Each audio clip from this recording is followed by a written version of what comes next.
the heart of ancient Rome, a unique tradition highlighted moments of the greatest triumphs. Picture this.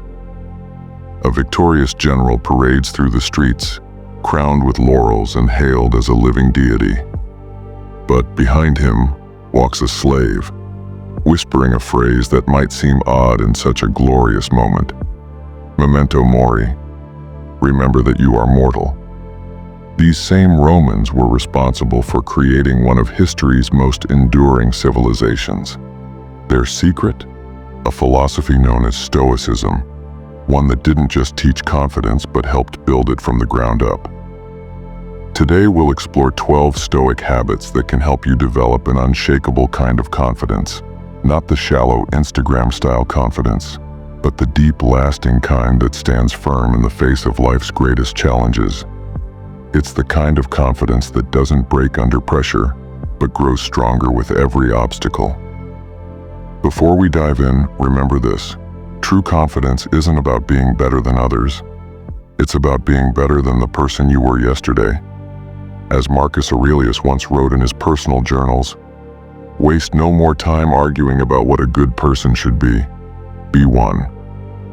Let's begin with our first habit.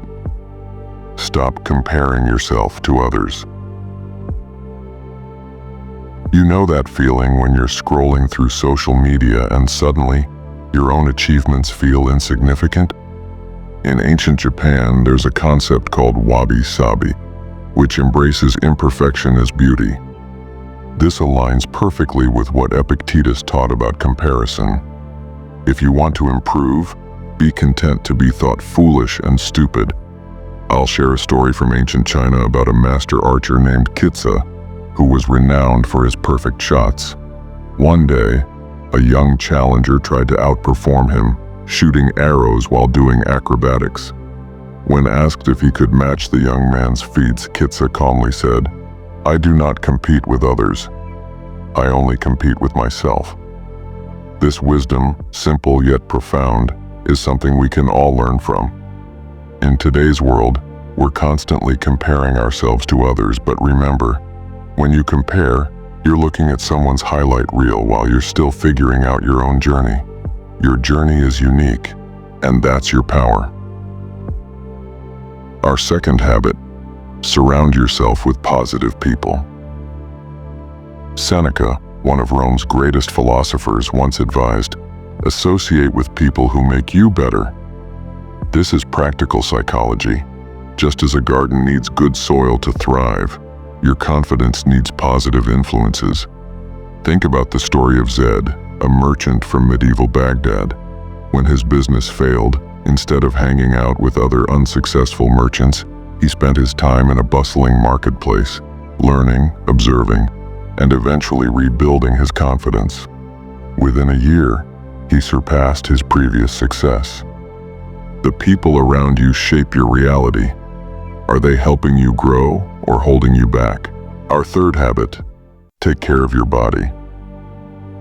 Despite being one of the most powerful men in history, Marcus Aurelius understood the deep connection between physical and mental strength.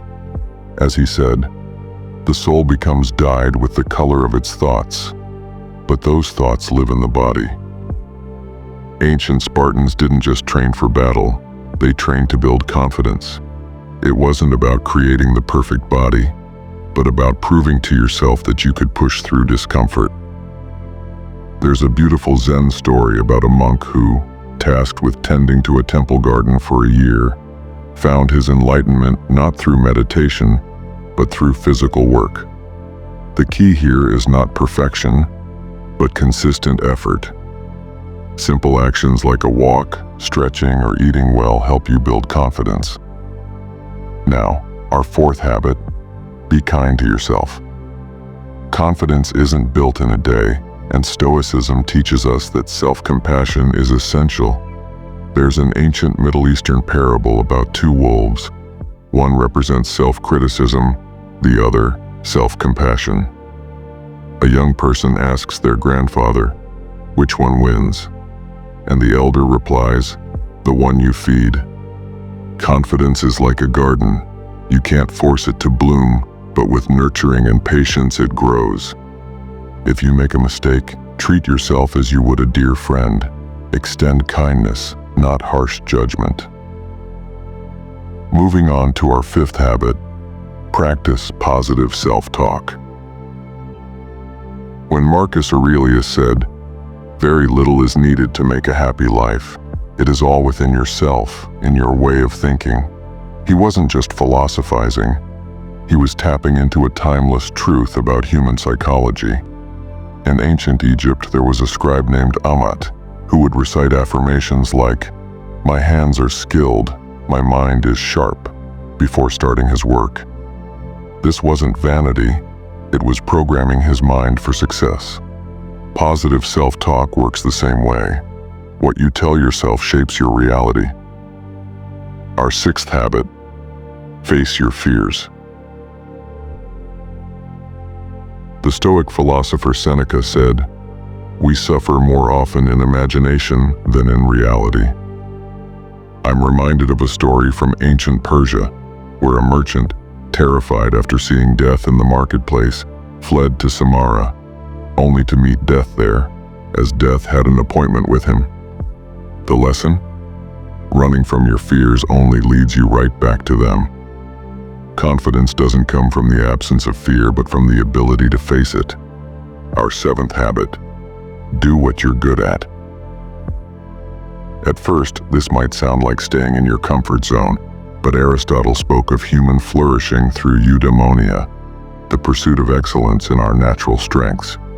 There's a story of a Viking warrior who struggled for years to master the sword, only to discover that his true strength was in archery. Sometimes confidence comes not from forcing yourself to be someone you're not, but from embracing your natural talents. Our eighth habit, learn to accept criticism gracefully. Epictetus taught that, if someone tells you that you know nothing and you are not disturbed, you have made the first step toward wisdom. When criticism comes, don't react defensively. Use it as a tool for growth. There's a story from ancient Persia about an artist who was told his work was poor, but instead of being crushed, he asked where he could improve. 2 decades later, he became world-renowned. It wasn't the criticism that mattered, but how he responded to it. Our ninth habit, set realistic goals. Marcus Aurelius wrote, "Progress is not achieved by luck or accident, but by working on yourself daily."